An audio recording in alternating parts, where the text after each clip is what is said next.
Okay, on this one, I'm going to do another example for you. And this is problem 2 of homework 3. And it says, for each of the following, draw a Venn diagram. So we're looking for two different Venn diagrams here. This is two separate problems.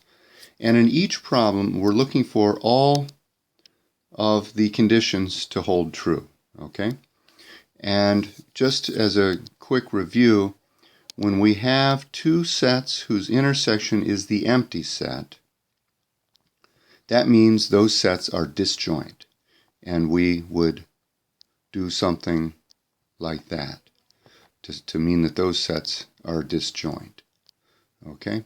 A and C, for example. Their intersection is the empty set. Normally, the intersection of two sets is represented as the overlap area of those two sets.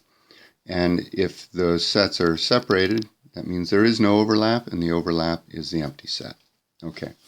And so that's just an aside to remind you of disjoint sets. Okay. And if we say that the intersection is not equal to the empty set, then we mean that there is some elements in the intersection. Okay. So for part A, what I'm going to do is I'm going to say, look, A has got to be a subset of B, and C also has to be a subset of B. So A and C are both inside B, but their intersection is the empty set. So I'm going to put B here. I'm going to put A and C here such that they don't overlap. Okay? That's it. For part B, they drew the subset symbol backwards here. And that just means, A contains C is the same as saying that C is a subset of A. You could call this the contains symbol, and I don't normally like to deal with it, but it's simple enough. It just means C is a subset of A. In any case, we have C being a subset of A, and B intersect C is not equal to the empty set. So we have C is a subset of A. Let me write A first then, and I'll make C a subset of A.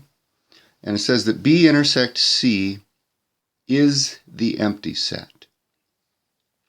So I could put B anywhere as long as it doesn't overlap with C. And so I really have three different possibilities here. I could put B inside of A, and now both conditions are satisfied. C is a subset of A, and B intersects C is the empty set. I could also put B, let's see, let me draw my C inside A. I could also put B completely on the outside, like this. Okay, that's another perfectly good solution. Yet another one, another possibility, is to put C inside A and let B overlap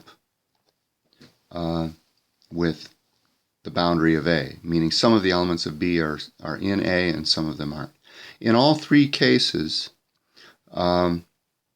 we have satisfied the criteria shown here, that C is a subset of A and that B and C are disjoint. Okay, B and C don't overlap on any of them, and C is a subset of A in all three.